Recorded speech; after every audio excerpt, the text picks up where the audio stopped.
Buongiorno a tutti e bentornati ad un nuovo video, io sono Druci Alba e oggi parleremo dei libri che ho letto durante il mese di ottobre.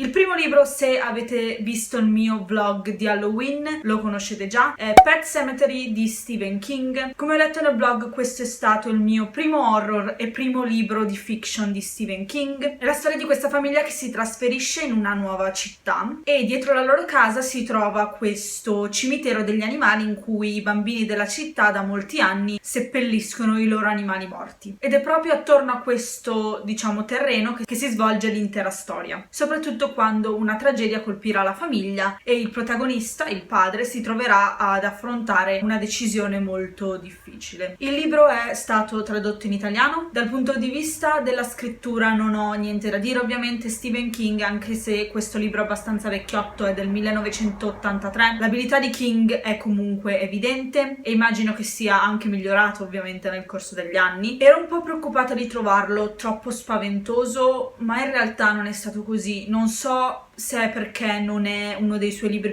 più spaventosi o perché forse per me gli horror hanno più effetto se sono sotto forma di film o di serie TV piuttosto che un libro. In ogni caso, al di là di alcune scene magari abbastanza macabre e non particolarmente piacevoli da leggere, non mi ha spaventato. Non voglio dire troppo sul, finale, non dico che non mi è piaciuto, però non è il tipo di finale che apprezzo. Per saperne di più vi invito a guardare il blog, che è però spoiler, quindi se non avete letto il libro e volete leggerlo, non guardate il vlog. In ogni caso, consiglio il libro. Il prossimo libro è 10 piccoli indiani di Agatha Christie, un classico dei libri gialli. È la storia di 10 sconosciuti che vengono attirati su un'isola deserta da un misterioso individuo, il quale inizia ad ucciderli uno ad uno, per punirli di crimini che i personaggi hanno commesso in passato, per i quali non sono mai stati scoperti o comunque processati proprio a livello giuridico. Ovviamente quindi i 10 personaggi devono non solo trovare un modo per andarsene dall'isola, ma devono scoprire chi sia l'assassino per fermarlo ed evitare di morire. Era un po' che volevo rileggere questo libro, penso di averlo letto anni e anni fa, avevo qualche vago ricordo, forse persino alle elementari, ma non mi ricordavo assolutamente chi fosse l'assassino. E durante la lettura devo dire che ho pian piano elaborato delle ipotesi. Gli omicidi, il piano dell'assassino era così elaborato, così ben fatto, che anche se avevo capito chi fosse l'assassino, comunque avevo intuito chi potesse essere, non avevo ricostruito il modo in cui aveva portato a termine i vari omicidi. Una scelta che all'inizio mi ha lasciato un po' perplessa e preoccupata è stata questa scelta di avere i punti di vista multipli. Non c'è niente di male nell'averli multipli, anche se 10 personaggi sono tanti. Quello che mi ha lasciato perplessa è il fatto che ogni punto di vista fosse in paragrafi molto brevi. Quindi il libro è fatto da paragrafi molto brevi, ognuno dal punto di vista di un personaggio diverso. E all'inizio temevo che questo avrebbe reso il libro abbastanza spezzettato,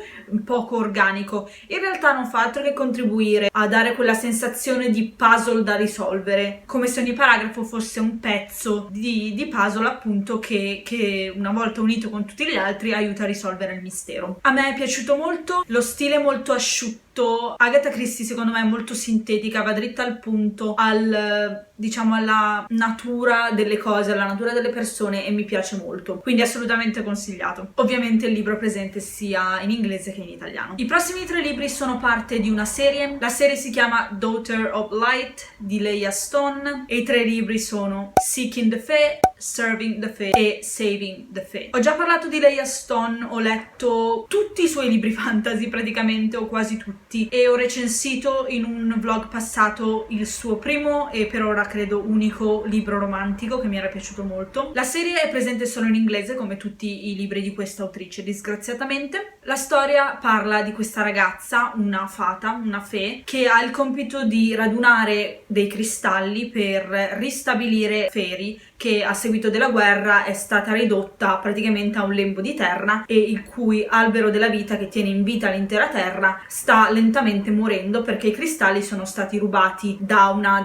fazione rivale e portati sulla terra. Quindi la protagonista ha il compito di recuperare questi cristalli perché lei è l'ultima, Seekers, l'ultima cercatrice, ed è l'unica che può trovarli. Ovviamente si scontra con la fazione opposta che vuole i cristalli, vuole sia trovare quelli che sono ancora da trovare, sia mantenere quelli che già ha. Quindi ci sono diverse fazioni che si scontrano e ovviamente c'è tutto, diciamo, il risvolto romantico, perché la maggior parte dei problemi nasce dal fatto che uno dei membri della fazione rivale si rivela essere l'anima gemella della protagonista e di conseguenza c'è tutta questa lotta tra il fatto che sono in fazioni opposte e per buoni motivi hanno entrambi bisogno dei cristalli, ma ovviamente i loro sentimenti si mettono un po' in mezzo. Come detto in precedenza, io amo molto questa autrice, soprattutto i suoi libri fantasy. Ha scritto delle saghe composte da un sacco di libri con dei personaggi fantastici, un mondo e una costruzione molto solida. Questa saga mi è piaciuta, però non quanto mi sono piaciute altre saghe di questa autrice. Ho avuto l'impressione che l'autrice volesse mettere un sacco di cose nella saga e abbia finito per metterne fin troppe, con il risultato che l'intera saga in alcuni punti risulta abbastanza affrettata, come se lei si fosse ritrovata appunto ad avere troppe cose e non abbastanza tempo per dar loro lo spazio necessario all'interno del libro. Non succede in maniera pesante, però in alcuni punti si vede proprio che le cose sono abbastanza affrettate, oppure ci sono dei dettagli che sono evidenti ma per qualche ragione i personaggi non notano, e ci sta che alcuni personaggi magari non notino certe cose, ma ve lo devi un pochino